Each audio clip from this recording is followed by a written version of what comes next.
Bismillahirrahmanirrahim. Assalamualaikum warahmatullahi wabarakatuh.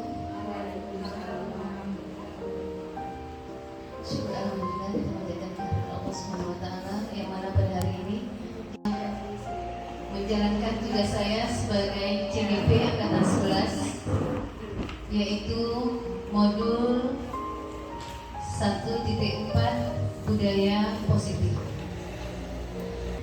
Tak lupa pula salawat dan salam marilah sama-sama kita sanjungkan kepada junjungan kita Nabi besar Muhammad sallallahu alaihi wasallam yang telah membawa kita dari alam yang kebodohan ke alam yang penuh dengan ilmu pengetahuan.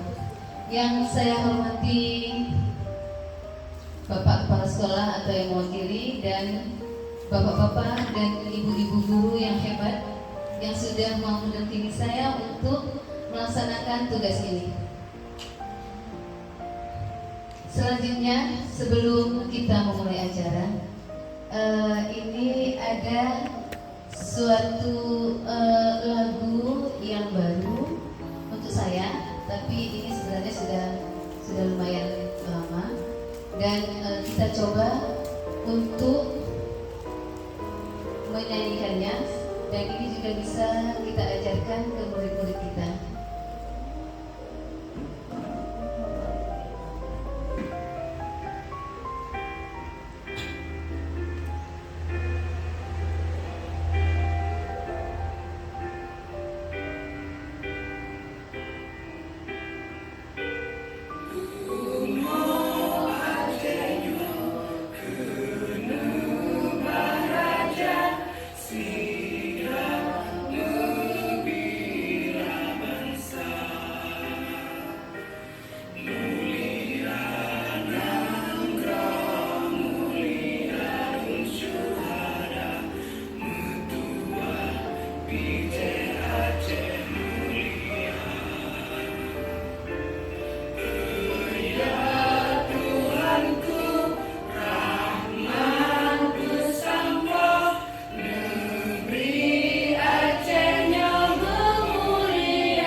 Pada kesempatan ini, sebagai dari tugas calon guru penggerak untuk modul 1.4, yaitu budaya positif, di sini saya mengangkat untuk berbagi praktik baik penerapan budaya positif untuk di sekolah kita. Alhamdulillahnya komunitas belajar kita, yaitu komunitas belajar SDN 11 Rusukon Aceh Utara, sudah terdaftar di PNM dan saya mencoba untuk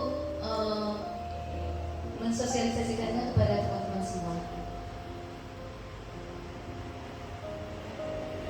Selanjutnya,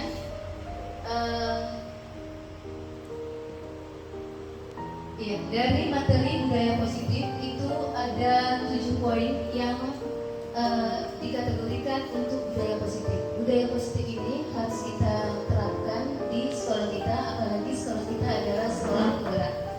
Dari mulai pertama yaitu perubahan paradigma belajar, disiplin positif, motivasi perilaku manusia, kebutuhan dasar, posisi kontrol restitusi, keyakinan keras, dan segitiga restitusi. Selanjutnya yaitu perubahan paradigma belajar. Di sini disiplin positif dan nilai-nilai kebajikan universal. Seorang psikiater dan pendidik Dr. William Glasser dalam kontrol teori yang kemudian hari berkembang dan dinamakan dengan choice theory, meluruskan beberapa miskonsepsi tentang makna kontrol. Biasanya guru itu merasa mengontrol murid itu seperti, padahal itu ilusi guru untuk mengontrol murid. Kemudian ilusi lagi bahwa semua penguatan positif efektif dan bermanfaat. Kemudian ilusi bahwa kritik dan membuat orang merasa bersalah dapat menguatkan karakter. Ilusi juga bahwa orang dewasa memiliki hak untuk memaksa. Jadi, sesungguhnya yang memegang kontrol atas diri kita itu adalah kita sendiri, bergantung pada diri kita masing-masing sesuai dengan kebutuhan dasar kita. Misalnya seperti ada permainan yaitu menggenggam. Seolah-olah kita menggenggam sesuatu dan orang lain dia ingin tahu apa yang kita genggam. Kita pasti berusaha, kita enggak menginginkan kalau orang itu mengetahuinya, pasti kita akan berusaha untuk menggenggamnya dengan kuat. Dan kita pasti berusaha keras untuk menggenggamnya dan tidak memperlihatkan ke orang itu. Walaupun orang itu nanti akan berusaha keras dan memaksa untuk menggenggamnya. Dan berusaha untuk melihatnya. Tapi kalau kita punya keinginan untuk memperlihatkannya, pasti kita akan membukanya walaupun dengan berbagai macam alasan. Itulah tadi yang disebut dengan kontrol. Kontrol itu ada pada diri kita. Kemudian untuk berubah dari paradigma stimulus ke respon pada pendekatan teori kontrol. Di sini ada stimulus respon dan teori kontrol.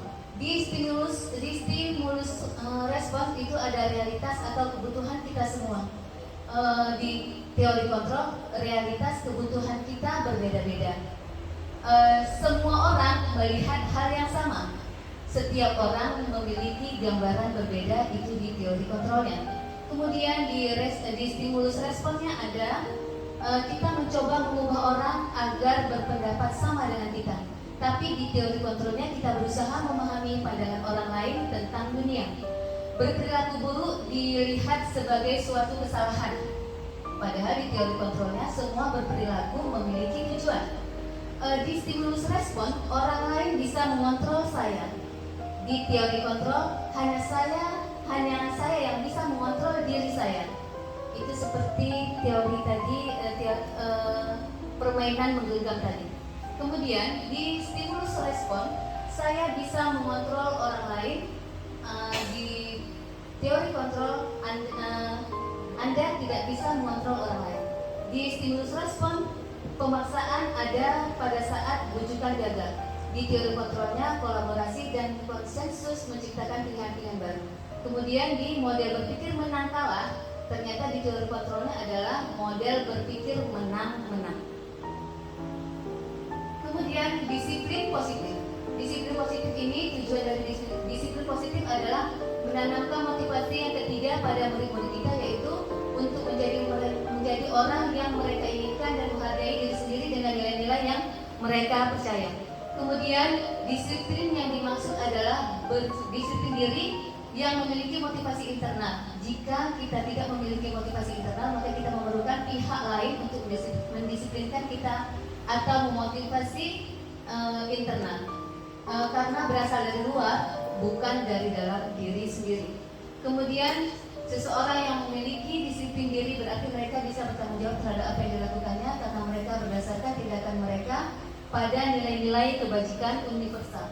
Sebagai pendidik, tujuan kita adalah menciptakan anak-anak yang memiliki disiplin diri sehingga mereka bisa berperilaku dengan mengacu pada nilai-nilai kebajikan universal dan memiliki motivasi intrinsik bukan ekstrinsik. Nilai-nilai kebajikan universal. Awalnya saya tidak gitu paham dengan nilai-nilai kebajikan ini. Apa ya? Yang universal itu maksudnya yang umum, yang hampir semua orang pun paham itu universal ya. Kemudian nilai-nilai kebajikan adalah sifat-sifat positif manusia yang merupakan tujuan mulia yang ingin dicapai setiap individu. Kemudian dari Ki Hajar Dewantara maupun Dian Goosen, di mana kedua pakar pendidikan mengartikan disiplin sebagai bentuk kontrol diri, yaitu belajar untuk kontrol diri agar dapat mencapai suatu tujuan mulia.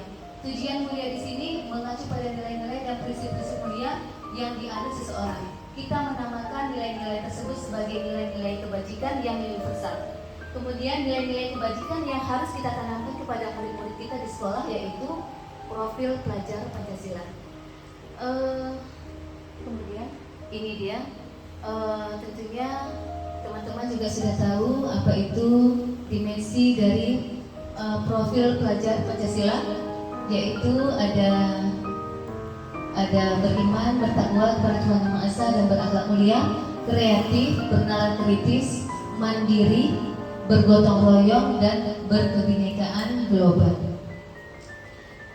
Selanjutnya, teori motivasi, hukuman dan penghargaan restitusi. Di sini motivasi perilaku manusia. Dian Goosen dalam bukunya Restructuring School Discipline menyatakan ada 3 motivasi perilaku manusia, yaitu ingin untuk menghindari ketidaknyamanan atau hukuman. Ini termasuk motivasi eksternal, dan kemudian untuk mendapatkan imbalan atau penghargaan dari orang lain. Ini juga motivasi eksternal. Dan di sini ada untuk menjadi orang yang mereka inginkan dan menghargai diri sendiri dengan nilai-nilai yang mereka percaya. Ini merupakan motivasi internal, berarti motivasi dari dalam dirinya sendiri. Untuk hukuman dan penghargaan. Hukuman atau konsekuensi ini sudah sering kita dengar dan juga sudah sering kita lakukan. Ini adalah tindakan yang diberikan kepada seseorang sebagai batasan atas pelanggaran, aturan atau perilaku yang tidak diinginkan. Menurut teman-teman, apakah hukuman dan konsekuensi itu sama? Kira-kira bagaimana teman-teman? Samakah hukuman dan konsekuensi? Sama, ya, sama karena dia tindakan yang diberikan kepada seseorang sebagai balasan atas pelanggaran aturan atau perilaku yang tidak diinginkan. Maka kita menghukum dan konsekuensi, gitu kira-kira ya. Ya, di sini konsekuensi dan hukuman itu sesuatu yang agak berbeda. Misalnya gini ya, hukuman itu bersifat tidak terencana atau tiba-tiba. Anak atau murid tidak tahu apa yang akan terjadi dan tidak dilibatkan. Hukuman bersifat satu arah dari pihak guru yang memberikan dan murid hanya menerima suatu hukuman. Tetapi untuk konsekuensi dia suatu yang sudah direncanakan atau sudah disepakati terlebih dahulu, sudah dibahas dan disetujui oleh murid dan guru. Umumnya bentuk-bentuk konsekuensi dibuat oleh pihak guru atau sekolah, dan murid sudah mengetahui sebelumnya konsekuensi yang akan diterima bila ada pelanggaran. biasanya itu kan kalau konsekuensi aturan yang dilanggar gitu. Udah ada aturan dan ada pelanggaran dan dilanggar oleh murid. Sementara dari peraturan-peraturan itu kan sudah ada ketentuannya. Kalau terlambat harus berdiri di luar pagar. Itu konsekuensi karena sudah tahu apa sih hukumannya gitu. Tapi kalau misalnya ini tadi anaknya berantem. Ini karena berantem berdua, cuci WC dua-dua. Itu merupakan hukuman. Iya. Jadi konsekuensi dan hukuman itu walaupun ada persamaannya, tapi ada perbedaannya. Selanjutnya yaitu penghargaan. Selama ini saya kira penghargaan itu adalah sesuatu yang baik dan bisa selalu diterapkan. Ternyata walaupun ada kebaikannya, tetapi ada juga yang harus diperhatikan. Penghargaan adalah bentuk pengakuan atau apresiasi yang diberikan kepada seseorang sebagai balasan atas capaian usaha atau perilaku positif yang ditujukan. Penghargaan dapat berupa kata-kata pujian, hadiah, sertifikat, atau bentuk lain dari pengakuan yang memberikan dorongan dan motivasi kepada seseorang untuk terus berusaha atau mempertahankan perilaku positif tersebut. Cohen dia mengemukakan baik penghargaan maupun hukuman adalah cara-cara mengontrol perilaku seseorang yang menghancurkan potensi untuk pembelajaran yang sesungguhnya. Menurut Cohen, secara ideal tentang tindakan belajar itu sendiri adalah penghargaan sesungguhnya. Di sini Cohen juga mengemukakan beberapa pernyataan dari hasil pengamatannya selama ini tentang tindakan memberi penghargaan yang nilainya sama dengan menghukum seseorang. Padahal dia diberi penghargaan, tapi ternyata itu bisa jadi seperti hukuman juga, yaitu pengaruh jangka panjang dan jangka pendek. Jika kita menggunakan penghargaan lain, penghargaan lagi dan lagi, maka orang tersebut akan bergantung pada penghargaan yang diberikan setelah kehilangan motivasi dari dalam diri. Jadi kalau misalnya nanti dia diberi penghargaan, ternyata suatu saat dia tidak diberi, maka dia akan merasa kecewa dan motivasi bisa hilang seperti itu. Kemudian penghargaan tidak efektif. Yang tadi kalau misalnya pengaruhnya itu jangka pendek dan jangka panjangnya. Jangka pendek mungkin baik, tapi jangka panjangnya bisa jadi tidak baik. Penghargaan tidak efektif yaitu jika saya mengharapkan suatu penghargaan dan tidak mendapatkannya, maka saya akan kecewa dan kecil hati serta kemungkinan lain kali saya tidak akan berusaha sekeras sebelumnya. Ini mungkin misalnya seperti suatu hari anak A mendapat penghargaan.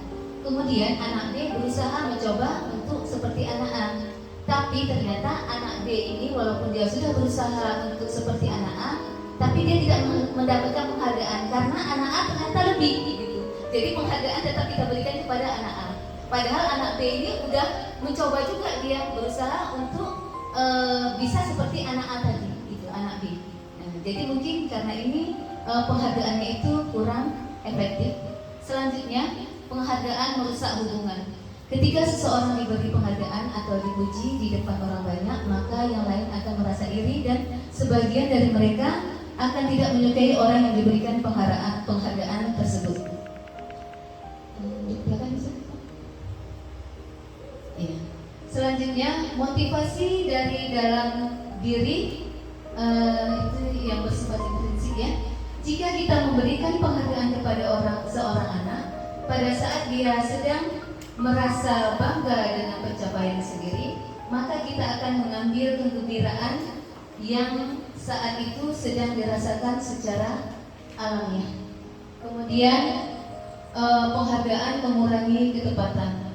Ini ada dosen yang sudah melakukan pengujian. Jadi kalau misalnya dia selalu diberikan penghargaan itu lama-kelamaan ternyata yang sudah diberikan penghargaan ini ketepatannya itu agak kurang dari yang anak-anak yang terus berusaha untuk mendapatkan penghargaan itu.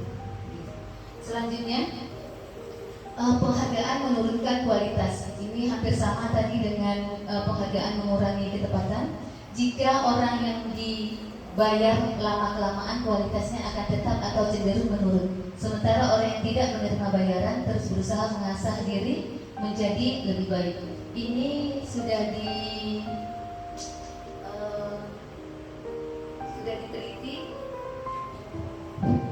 diteliti di beberapa mahasiswa. Ternyata kalau mahasiswa itu diberikan bayaran, dia katanya akan malah tetap kurang kreatif dari mahasiswa lain yang tidak diberikan bayaran. Kemudian penghargaan mematikan kreativitas kelompok murid yang sudah mengetahui akan dapat hadiah dalam bentuk apa menjadi kurang kreatif dibandingkan dengan yang tidak diberitahukan tentang hadiah yang bisa mereka terima.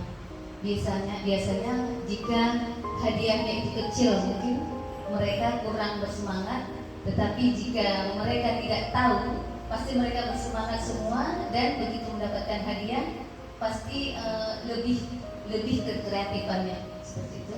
Lanjut, penghargaan menghukum. Jika suatu penghargaan diharapkan, namun Anda tidak mendapatkannya, Anda akan merasa dihukum. Jika kita merasa penghargaan itu ini aku pasti dapat, ternyata orang lain yang dapat. Jadi yang merasa dia pasti dapat penghargaan ini, aku kok bisa nggak dapat ya? Jadi dia merasa terhukum, seperti menghukum dirinya sendiri. Selanjutnya, yaitu 5 kebutuhan dasar manusia. Kebutuhan untuk bertahan hidup, kemudian kasih sayang dan rasa diterima, kebebasan, kesenangan, dan penguasaan. 5 kebutuhan dasar manusia, kira-kira apa ya Bu? Kita lanjut ya. Kebutuhan untuk bertahan hidup, kebutuhan yang bersifat fisiologis untuk bertahan hidup, misalnya kesehatan, rumah, dan makanan. Untuk kasih sayang dan rasa diterima, kebutuhan untuk disayangi dan diterima meliputi kebutuhan akan hubungan dan koneksi sosial, kebutuhan untuk memberi dan menerima kasih sayang, dan kebutuhan untuk merasa menjadi bagian dari suatu kelompok. Kemudian ada penguasaan. Kebutuhan ini meliputi keinginan untuk dianggap berharga, bisa membuat perbedaan, bisa membuat pencapaian, kompetensi diakui, dihormati. Kebebasan yaitu kebutuhan akan kemandirian, otonomi, memiliki pilihan dan mampu mengendalikan arah hidup seseorang. Kemudian ada kesenangan, kebutuhan untuk mencari kesenangan bermain dan tertawa. Ini mungkin 5 kebutuhan dasar manusia, termasuk juga murid-murid kita. Jadi kalau bisa kebutuhan kelimanya ini kan bisa kita penuhi walaupun tidak semua ya. Kemudian ada posisi kontrol. Posisi kontrol ini adalah posisi kita sebagai pendidik terhadap anak didik kita. Menurut Gosen, dia mengemukakan bahwa guru perlu meninjau kembali penerapan disiplin di dalam ruang-ruang kelas mereka selama ini. Apakah telah efektif? Apakah berpusat pada murid, memerdekakan murid, dan memandirikan murid? Bagaimana dan mengapa? Melalui serangkaian riset dan berdasarkan pada teori kontrol dari Dr. William Glasser, Gosen berkesimpulan bahwa ada 5 posisi kontrol yang dapat diterapkan seorang guru, orang tua ataupun atasan dalam melakukan kontrol. Jadi di sini ada sebagai penghukum, sebagai pembuat rasa bersalah, sebagai teman, sebagai pemantau, atau sebagai manajer. Ini mungkin juga teman-teman sudah pernah mendapatkannya. Misalnya sebagai penghukum, selama ini mungkin kalau saya termasuk sering untuk sebagai penghukum. Untuk teman-teman sendiri bagaimana? Kira-kira dari kelima posisi ini, di mana posisi kontrol yang sudah pernah atau sering ibu-ibu jalani?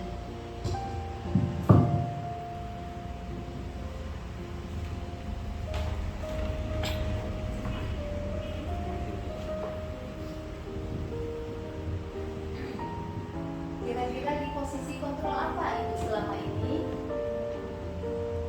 Salah satu aja yang sering ibu saya lakukan biasanya penghukum. Iya. Untuk Bu Mila? Bu Mila? sebenarnya mencakup beberapa, Ya. tapi Yang paling sering, dominan. Ya dominan ya.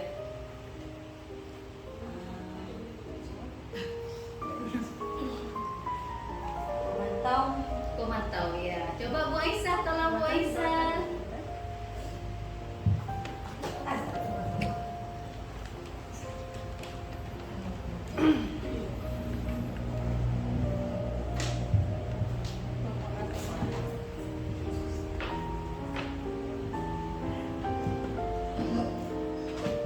Kalau di kelas sering memantau. Pemantau Misalnya ya. kan sudah kita berikan tugas apa anak sudah tulis apa belum itu kita pantau Jadi ya. pemantau. Ya. Berarti Bu Ani posisinya selama ini kira-kira yang paling sering itu di mana, atau beberapa itu sering sebagai penghukum, sebagai pembuat rasa bersalah, atau sebagai teman? Apakah pernah ibu jalani? Kalau menurut saya yang sering saya jalani sekarang mungkin bisa jadi di penghukum juga pernah, Iya. dan sebagai pemantau juga pernah. Ketika kita jadi penghukum, ketika di saat kita pantau anak-anak melebihi, Iya. sudah tidak bisa dikontrol, Iya. jadilah kita sebagai penghukum. Penghukum, oh iya. Awalnya pemantau, jadinya penghukum ya. Oh iya. Pak Asnawi, tolong Pak Asnawi. Mana suaranya? Waalaikumsalam warahmatullahi. Kalau menurut saya mungkin agak berbeda dengan yang ibu-ibu. Saya lebih memilih kepada teman. Alasannya memilih kepada teman. Seandainya kalau kita pilih pemantau ataupun penghukum, ini tidak bisa jalan. Kalau tidak kita pilih teman dulu. Jadi kuncinya adalah teman. Awalnya teman dulu. Teman dulu. Iya. Setelah teman nanti apa yang kita suruh mungkin dia mau Oh iya. kerja sekian. Iya. Terima kasih Pak Asnawi.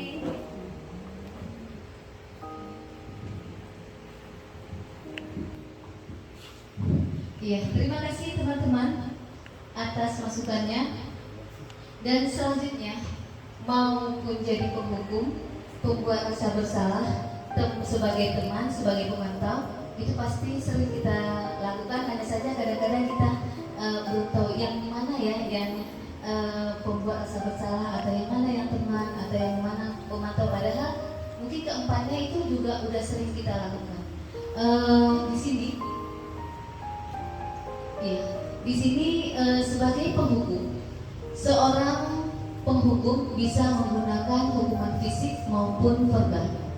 Orang-orang yang menjalankan posisi penghukum senantiasa mengatakan bahwa sekolah memerlukan sistem atau alat yang dapat lebih menekan murid-murid lebih dalam lagi. Contohnya, kalau kita bilang patuhi aturan saya atau awas ya. Kemudian kamu selalu saja salah. Itu mungkin kata-kata yang dengan intonasi yang agak kuat itu sudah seperti penghukum. Walaupun kita tidak memukul atau memberikan sesuatu kekerasan gitu. Dengan kamu aja yang salah, itu sudah kata-kata seperti seorang penghukum. Kemudian pembuat merasa bersalah. Kalau saya mungkin lumayan sering membuat merasa bersalah, yaitu pada posisi ini biasanya guru akan bersuara lebih lembut. Pembuat rasa bersalah akan menggunakan keheningan yang membuat orang lain merasa tidak nyaman, bersalah atau rendah diri. Kata-kata yang keluar dengan lembut akan seperti, ibu sangat kecewa sekali dengan kamu. Berapa kali bapak harus memberitahu kamu ya? Gimana coba kalau orang tua kamu tahu kamu berbuat begitu? Ternyata kata-kata seperti itu pun seperti membuat merasa bersalah. Selanjutnya, sebagai teman, guru pada posisi ini tidak akan menyakiti murid, namun akan tetap berusaha mengontrol murid melalui persuasi. Posisi teman pada murid biasa negatif maupun positif ataupun positif. Positif di sini berupa hubungan baik yang terjalin antara guru dan murid. Guru di posisi teman menggunakan hubungan baik dan humor untuk mempengaruhi seseorang. Mereka akan berkata, ayo bantulah demi bapak ya. Ayo ingat tidak bantuan bapak selama ini. Ayo ingat tidak bantuan bapak selama ini. Ya sudah, kali ini tidak apa-apa. Nanti ibu bantu bereskan. Itu salah satu beberapa kata-kata yang menjadikan kita posisi sebagai teman. Tapi di sini untuk pembuat merasa bersalah tadi, saya lupa. Pembuat merasa bersalah ini walaupun dia dalam urutan kedua, tapi ini termasuk hal yang kurang baik. Hal yang kurang baik yang bisa kita lakukan gitu. Jadi penghukum dan pembuat merasa bersalah ini kadang-kala harus kita jadikan nomor kesekian. Selanjutnya ada sebagai pemantau. Pemantau berarti mengawasi. Pada saat kita mengawasi, kita bertanggung jawab atas perilaku orang-orang yang kita awasi. Posisi pemantau berdasarkan pada peraturan atau konsekuensi dengan menggunakan sanksi atau konsekuensi. Kita dapat memisahkan hubungan pribadi kita dengan murid. Sebagai seseorang yang menjalankan posisi pemantau, pertanyaan yang diajukan seorang pemantau, peraturannya apa? Apa yang telah kamu lakukan? Sanksi atau konsekuensinya apa? Itu sepertinya kan pemantau itu berarti murid itu sudah mengetahui apa peraturan-peraturannya. Jadi kalau sebagai pemantau ini adalah yang paling aman.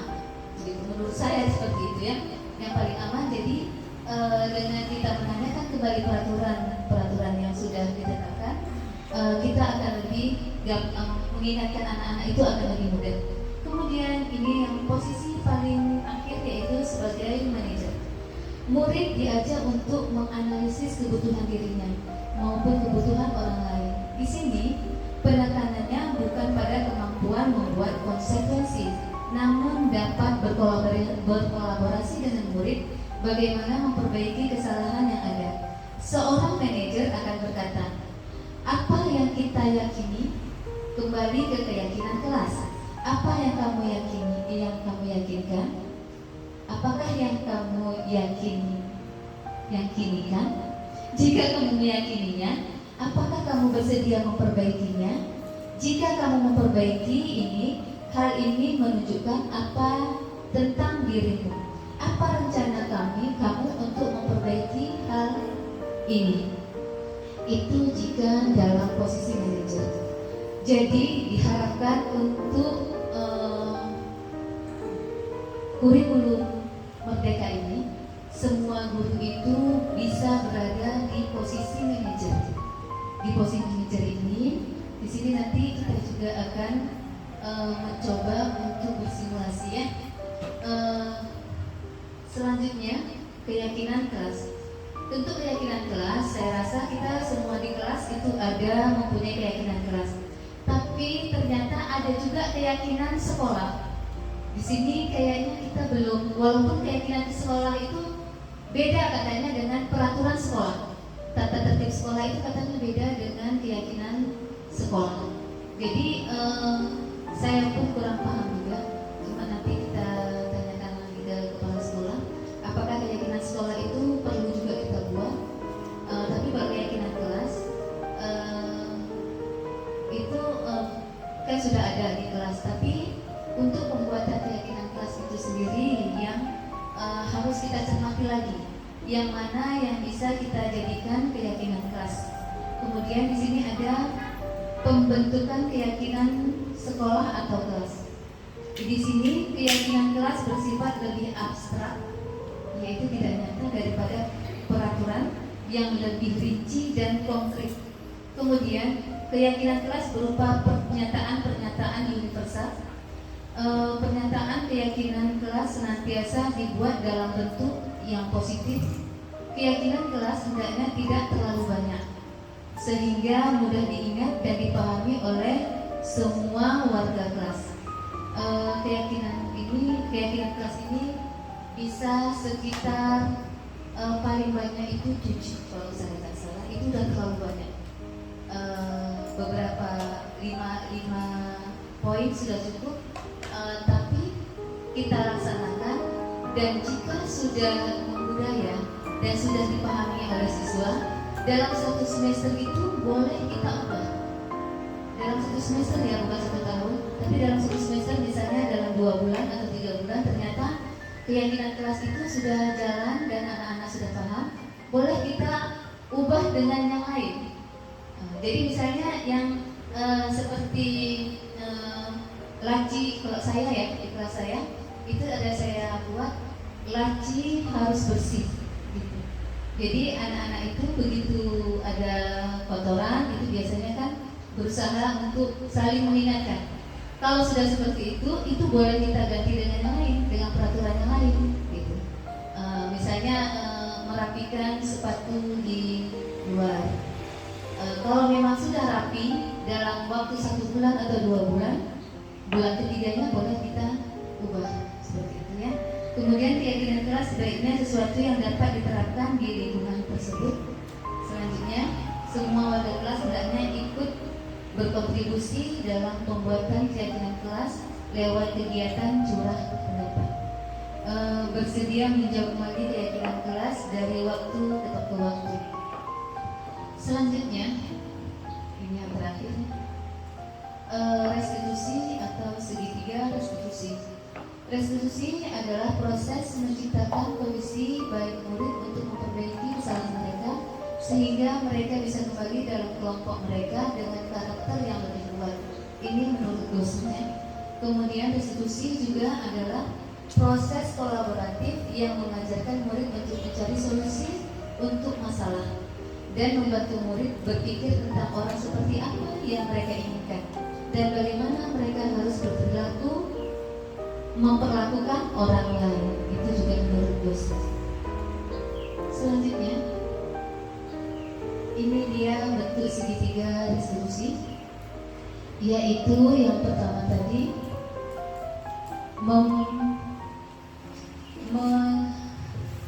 menstabilkan identitas.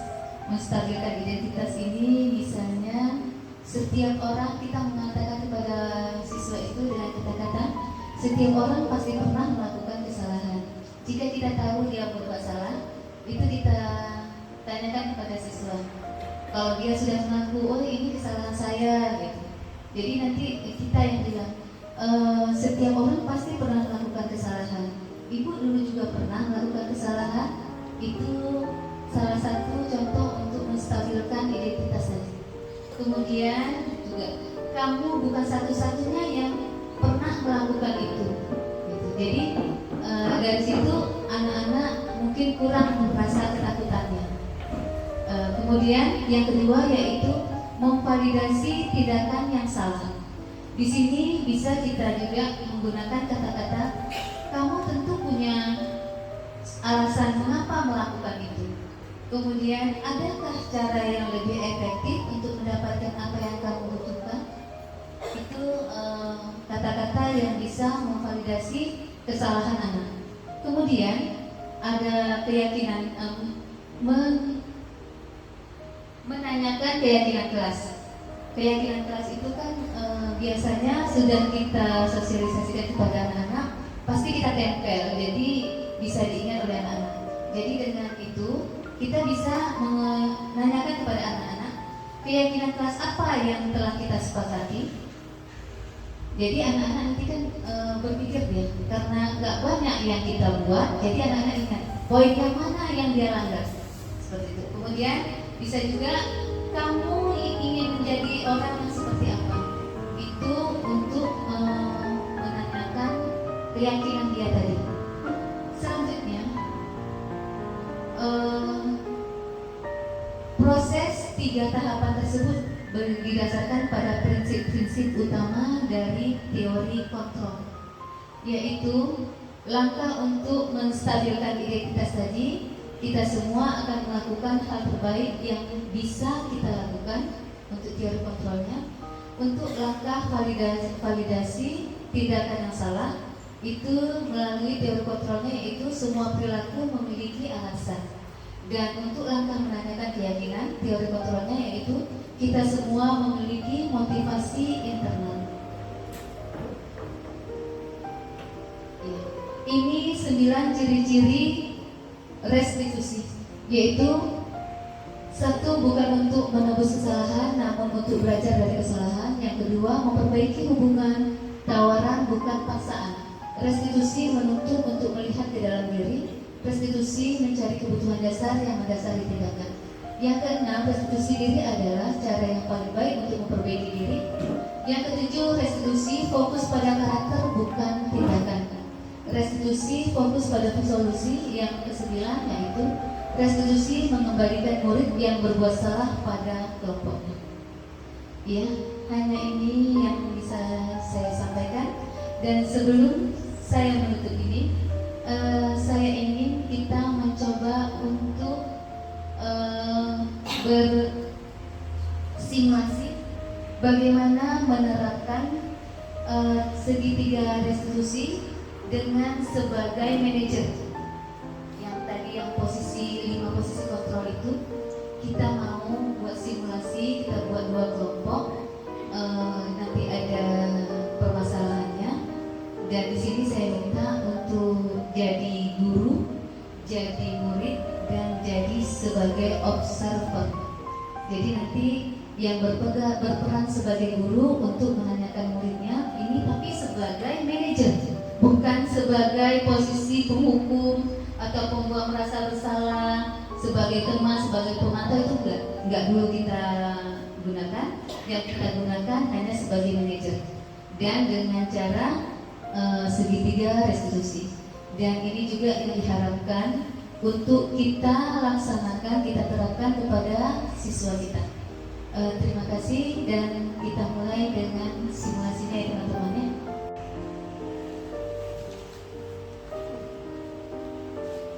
Mario, tadi Bapak dengar tadi laporan dari guru piket di kantin.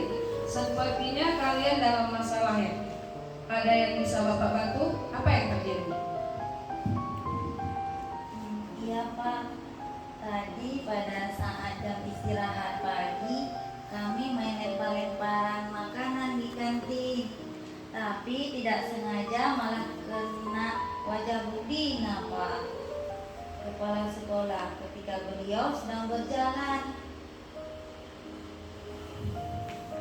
Apa? Kalian main lempar-lemparan makanan di kantin, kena wajah Ibu Dina ketika beliau sedang lewat? Iya Pak. Adi, ada informasi yang kamu tambahkan? Sebenarnya Pak, kami tidak bermaksud melakukannya, tapi apa? Tapi kami tidak sengaja Pak. Apakah kalian tahu kalian dalam masalah sekarang?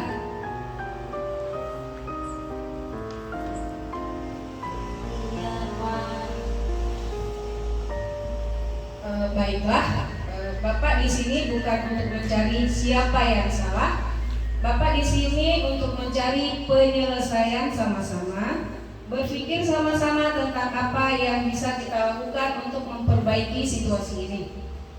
Kalian pasti melakukan itu ada alasannya ya. Pasti seru ya main lempar-lempar makanan. Begitu? Iya Pak, kami tidak sengaja, tidak bermaksud untuk melempar ke Bu Ina. Ya, Bapak bisa melihat kalian merasa senang melakukannya. Tetapi yang kalian lakukan merugikan orang lain sehingga sekarang kalian dalam masalah. Iya Pak.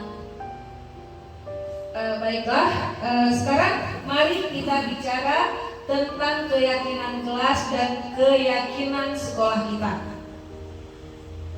Apa yang kita percaya, yang mana yang kalian belum tunjukkan? Bersikap baik terhadap sesama Pak.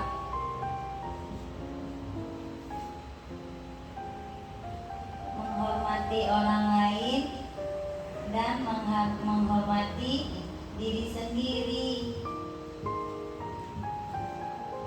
Kalian berdua ingat dengan baik keyakinan kelas kita kembali pada ketika kalian main lempar-lemparan makanan yang mengenai Ibu Dina. Apakah ketika kalian melakukan itu kalian menghormati orang lain di lingkungan? Tidak Pak. Tapi kalian mendapatkan rasa senang. Menurut Bapak, ada cara untuk mendapatkan rasa senang tanpa merugikan orang lain. Bagaimana menurut kalian? Iya Pak. Nah, sekarang mari kita selalu memindahkan keyakinan kelas kita. Besok kita ke kantin dan kalian bisa berperilaku lebih baik lagi. Apakah kalian sudah meminta maaf kepada Ibu Dina? Udah Pak. Tadi setelah Bu Dina kena lemparan kue, kami langsung minta maaf. Baiklah, untuk Adi dan Mario dan Adi, untuk kedepannya lebih berperilaku lebih baik lagi. Assalamualaikum warahmatullahi wabarakatuh. Waalaikumsalam warahmatullahi wabarakatuh. Pak, menurut pengamatan saya di sini berdasarkan simulasi yang dilakukan oleh keluarga saya di sini, ada beberapa poin yang dilakukan dan ada juga beberapa poin yang tidak dilakukan. Di antaranya yaitu di sini poin observasinya misalnya mengenai membuka percakapan dengan ramah. Di situ tidak dilakukan oleh Pak Joko. Kemudian poin selanjutnya yaitu menggali cerita dari sudut pandang murid. Di sini ada dilakukan, yaitu di sini kalau dari cerita tadi kita lihat di sini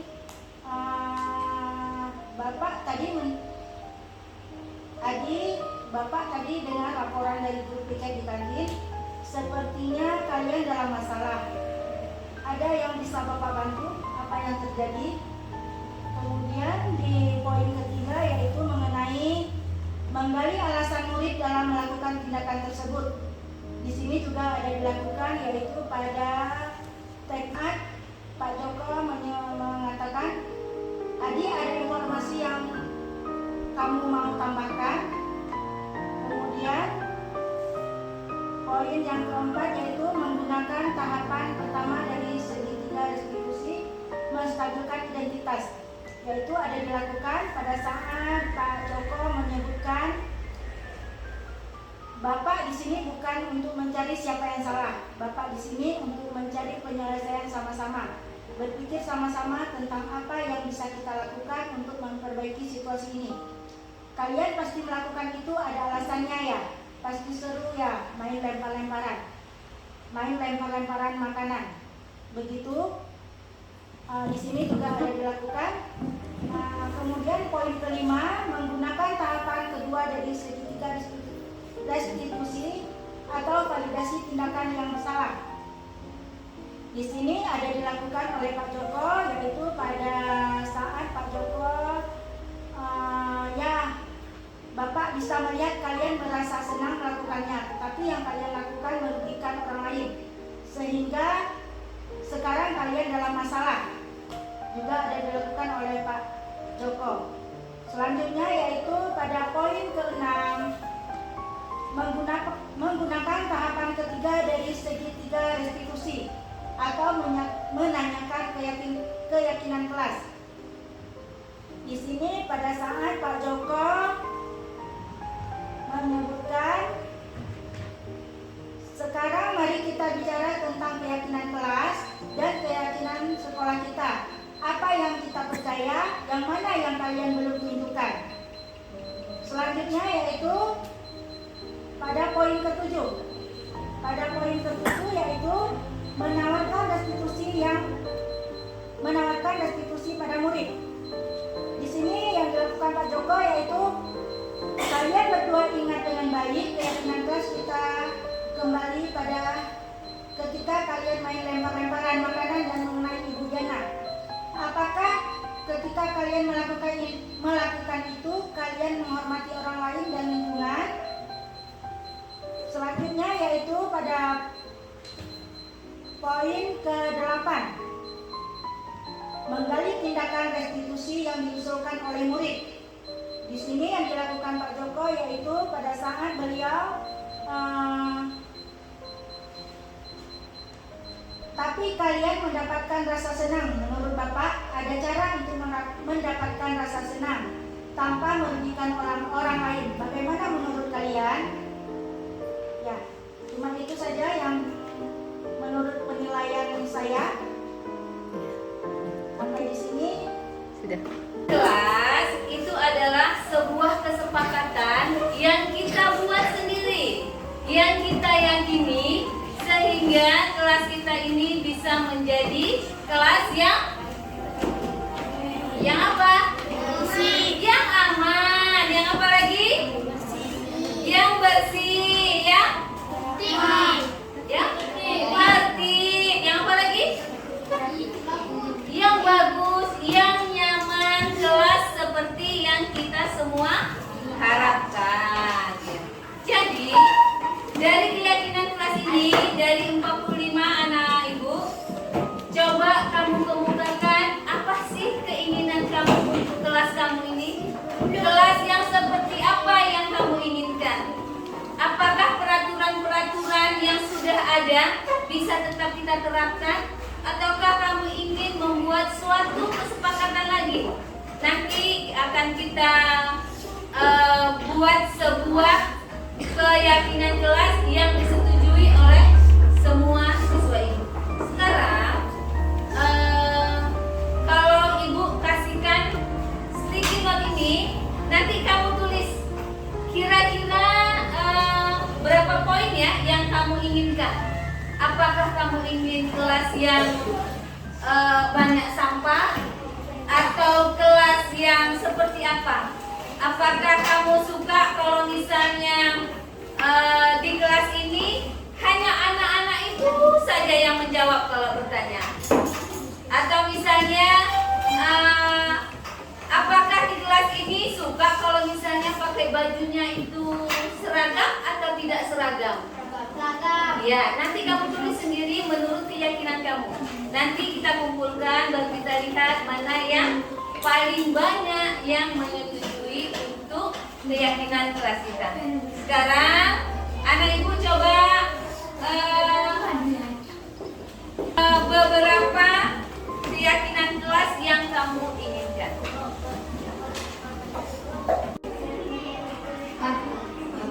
Selesai? Lempar kelas, Irji.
Jadi sekarang Ibu mencoba membaca beberapa usulan dari kamu untuk membuat keyakinan kelas kita. Ingin kelas yang tertib, ingin kelas yang bersih, kemudian tidak boleh membuli, ada. Kemudian tidak boleh buang sampah sembarangan, datang tepat waktu. Kira-kira kalau datang tepat waktu, setuju atau enggak? Setuju. Semua setuju? Ya. Tidak boleh membuat keributan di kelas. Kalau tidak boleh membuat keributan di kelas, itu berarti saling menghormati atau tidak? Iya, saling menghormati. Atau tidak membuat keributan di kelas, apakah itu saling membuli? Bukan ya. Kalau misalnya tidak membuat keributan di kelas, itu berarti harus saling menghormati. Kemudian ada lagi melaksanakan piket. Cocok apa enggak? Sesuai dengan keinginan kalian?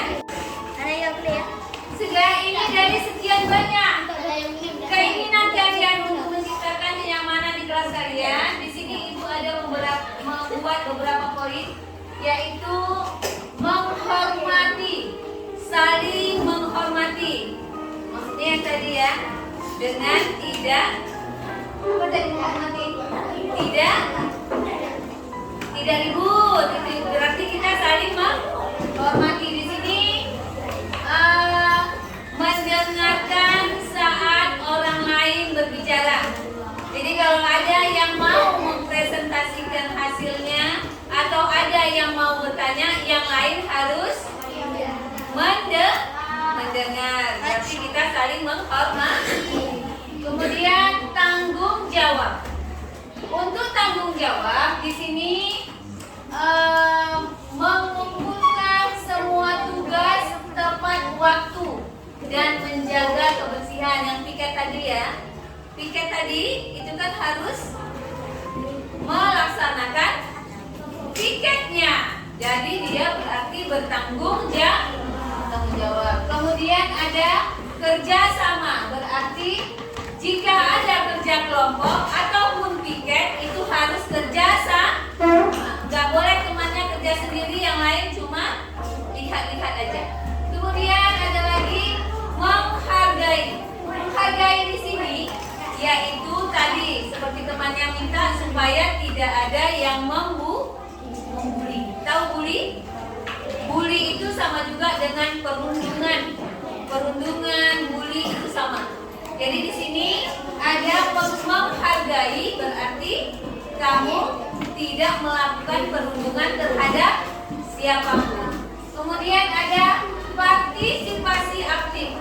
Maksudnya di dalam diskusi harus semua mau mengajukan pertanyaan, dan temannya yang bisa menjawab boleh menjadi, yaitu etika berpakaian. Etika berpakaian bagaimana? Harus sesuai dengan aturan. Aturannya apa hari Senin? Baju putih pakai apa? Pakai rompi. Senin Selasa baju putih pakai rompi. Kalau hari Rabu Kamis dalam jam olahraga pakai baju olahraga? Boleh? Tidak ya. Baju olahraga dipakai hanya pada saat olahraga. Jadi selepas olahraga bajunya harus diganti seperti aturannya. Sudah, kita buat kesepakatan ini. Jika ada yang melanggar bagaimana? Kita buat sanksi. Buat anak-anak ibu bisa mematuhi keyakinan yang kalian buat. Insya Allah. Sudah.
Anda buah.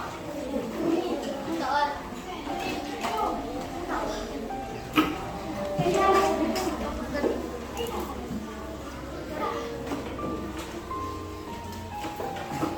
Empat kali ya rapi, seri-seri.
Jadi anak-anak ibu, setelah kita buat kesepakatan keyakinan kelas kita ini, berarti nanti ini mau kita tempel. Ini dijadikan keyakinan kelas kita agar kelasnya menjadi kelas